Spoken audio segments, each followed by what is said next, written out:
సంగీతం, సాహిత్యం, సంస్కృతి భారతీయ సంపదకు మూలాలు అని సీఎం చంద్రబాబు అన్నారు. కళాకారుల ద్వారా అన్నమయ్య కీర్తనలను ప్రజలకు చేరువ చేస్తున్న డాక్టర్ శోభారాజ్ కార్యక్రమాలకు తమ సహకారం ఎప్పుడూ ఉంటుందన్నారు. అన్నమయ్య అంతర్జాతీయ సంకీర్తన పోటీలు తందనాన 2025లో విజేతలకు సీఎం బంగారు పతకాలను బహూకరించారు. అమరావతి సచివాలయం 5వ బ్లాక్లో అన్నమయ్య అంతర్జాతీయ సంకీర్తన పోటీలో తందనానా 2025లో విజేతలైన 3 గాయనీ గాయకులకు సీఎం చంద్రబాబు బంగారు పతకాల్ని ప్రదానం చేశారు. సబ్ జూనియర్ విభాగంలో భట్టిప్రోలు మేఘన, జూనియర్ విభాగంలో చిర్పల్లి శ్రీ మహాలక్ష్మి, సీనియర్ విభాగంలో సముద్రాల లక్ష్మి హరిచందన సీఎం చేతుల మీదుగా పసిడి పతకాల్ని అందుకున్నారు. ప్రముఖ గాయని డాక్టర్ శోభారాజ్ నేతృత్వంలో అన్నమాచార్య భావనా వాహిని, ఈటీవీ లైఫ్ ఆధ్యాత్మిక ఛానల్, తానా చిన్నజీయర్ ఎడ్యుకేషనల్ ట్రస్ట్ సంయుక్త ఆధ్వర్యంలో తందనానా 2025 పోటీలు జరిగాయి. ప్రపంచవ్యాప్తంగా ఆన్లైన్లో నిర్వహించిన ఈ పోటీల్లో సుమారు 750 మంది పాల్గొన్నారు. వారిలో నుంచి జూనియర్, సబ్ జూనియర్, సీనియర్ విభాగాల్లో 14 మందిని గ్రాండ్ ఫినాలేకు ఎంపిక చేశారు. ఈ నెల 20న హైదరాబాద్లోని హైటెక్స్ దగ్గర అన్నమయ్యపురంలో చిన్నజీయర్ స్వామి సమక్షంలో జరిగిన గ్రాండ్ ఫినాలేలో న్యాయ నిర్ణేతలు 3 విభాగాల్లో 3ని విజేతలుగా ఎంపిక చేశారు. ప్రముఖ సినీ దర్శకుడు శేఖర్ కమ్ముల, సుప్రసిద్ధ గాయనీ గాయకులు సునీత, గోదావరి గాయత్రి, వందేమాతరం శ్రీనివాసులు న్యాయ నిర్ణేతలుగా వ్యవహరించారు. మార్గదర్శి చిట్ ఫండ్స్ విజేతలకు బంగారు పతకాల్ని స్పాన్సర్ చేసింది.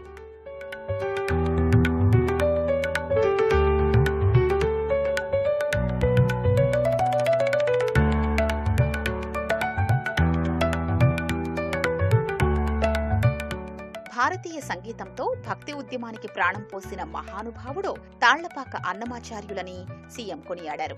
అన్నమయ్య కీర్తనలకు ప్రాచుర్యం కల్పించే ఉద్దేశ్యంతో ఉమ్మడి రాష్ట్రంలో హైటెక్స్ ప్రాంతంలో అన్నమయ్యపురం ఏర్పాటు చేశామన్నారు. తందనానా పేరుతో అన్నమాచార్య అంతర్జాతీయ సంకీర్తన పోటీల్ని శోభారాజ్ ప్రతిష్టాత్మకంగా నిర్వహిస్తున్నారని సీఎం ప్రశంసించారు. త్వరలోనే హైదరాబాద్లోని అన్నమయ్యపురాన్ని సందర్శిస్తానని తెలిపారు. భారతీయ సంగీతంతో భక్తి ఉద్యమానికి ప్రాణం పోసిన మహానుభావులు తాళ్లపాక అన్నమయ్య. ఆయన సంకీర్తనలంటే భక్తి, ఆధ్యాత్మికత, సంగీతం, సామాజిక సమానత్వం కలయికే. అన్నమయ్య కీర్తనలకు ఒక బ్రాండ్ శోభా రాజు గారు. ఇప్పటి వరకు చూస్తే 12 దేశాల్లో 700కు పైగా కచేరీలు నిర్వహించారు. 125కు పైగా అన్నమయ్య సంకీర్తనలు రికార్డు జరిగాయి. 42 ఏళ్లు నిరంతరం పనిచేశారు. మామూలు సేవ కాదు, అనునిత్యం దీన్ని ముందుకు తీసుకుపోవాల్సిన అవసరం ఉంది. అలాంటి అవకాశం వారికి ఇవ్వడమే కాకుండా వారి ద్వారా పూర్వ వైభవం తేవడానికి అన్ని విధాల ప్రయత్నం చేస్తానని హామీ ఇస్తూ ఈనాడు ఎటు చూసినా బీభత్సాలు, భయానకమైన సంఘటనలు జరుగుతున్నాయి.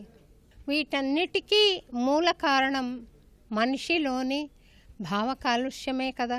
ఆ కాలుష్యాన్ని నిర్మూలించాలంటే అన్నమాచార్య సంకీర్తనల్లోని సందేశం ఎంతైనా ఉపకరిస్తుందని తందనానా అన్న అంతర్జాతీయ సంగీత పోటీలు నిర్వహించడం జరిగింది.